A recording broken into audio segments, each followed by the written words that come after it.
Hey everybody, Charles Ruggiero here to talk to you about my new record coming out on Rondette Jazz called As Heard on TV, a record of all television show themes arranged for jazz trio, jazz quartet, and jazz quintet. It features Ian Hendrickson Smith on alto saxophone and flute, Alex Norris on trumpet and flugelhorn, Stacy Dillard on tenor and soprano saxophones, Mike Karn is playing bass, Jeremy Manacia is playing piano, and we have a special guest vocalist on one track. Her name's Laura Mace, a friend of mine from Los Angeles.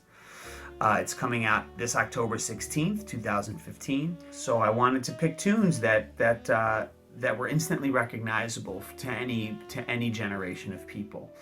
So that way, when we go off and start improvising, there's a piece of the music that for them has some familiarity. At the very start of jazz, jazz musicians were basically playing pop songs. They were playing Broadway show tunes, Tin Pan Alley tunes, songs that everybody knew. So I wanted to sort of update that and get into the pop music of today. And certainly, like the Foo Fighters or Beyonce, those songs they don't lend themselves very easily to playing jazz. The melodies require the lyrics often. But TV show themes, the melodies are so strong that you don't always, and most of them don't even have lyrics. So it was a no-brainer for me. They were real short songs, easy to get right to the improvisation. They're recognizable for everybody, and they're fun to play on. You can kind of do whatever you want with them. So Bewitched, for me that was the easiest. That was the very first one. It was the biggest sort of no-brainer for me, mostly because it's already a jazz standard in the way it's performed for the show. Law and Order was one that actually came pretty late to me. It was when the idea to do sort of a funky, almost Eddie Harris kind of vibe for that tune came. It was magic, and for me that's actually my favorite track on the record. Moonlighting was easy for me too, because a lot of these were really easy for me to pick. I love the Amal Jamal Trio and I love Point Sienna, and it is such a the groove that Vernel Fournier plays is so tremendous, and it's become part of the jazz landscape. I picked the song based on how beautifully it would fit over that groove. The Bugs Bunny theme, that's really a nod to my childhood. That show I was up every morning at 8 o'clock on Saturday mornings. Can't wake up at 8 o'clock during the week for school, but you could certainly wake up at 8 o'clock in the morning for cartoons.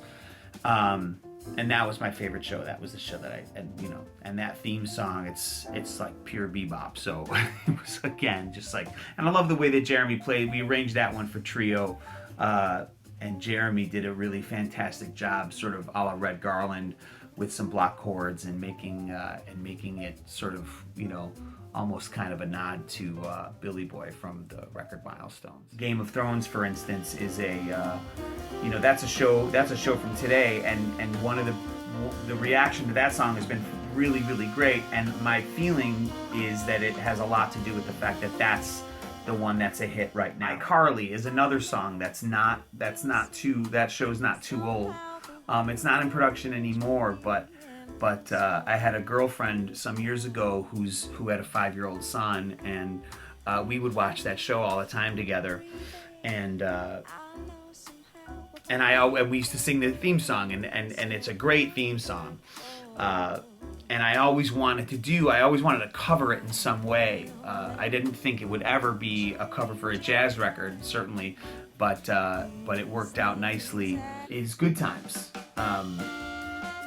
Another really important show for me when I was young, and I wanted to play something that had a boogaloo vibe on it. I wanted to get into that kind of thing, and having Ian and Alex sort of mimic the voices, the male and the female voice that alternate in the song, seemed to be a really nice touch. It was a fun way to arrange that. Honeymooners is sort of quietly dedicated to Jeremy Manacia. As a matter of fact, when I moved to New York City in 1990, he was really my first roommate. It was always the Honeymooners to close out the end of the night. It was always the very last show on WPIX.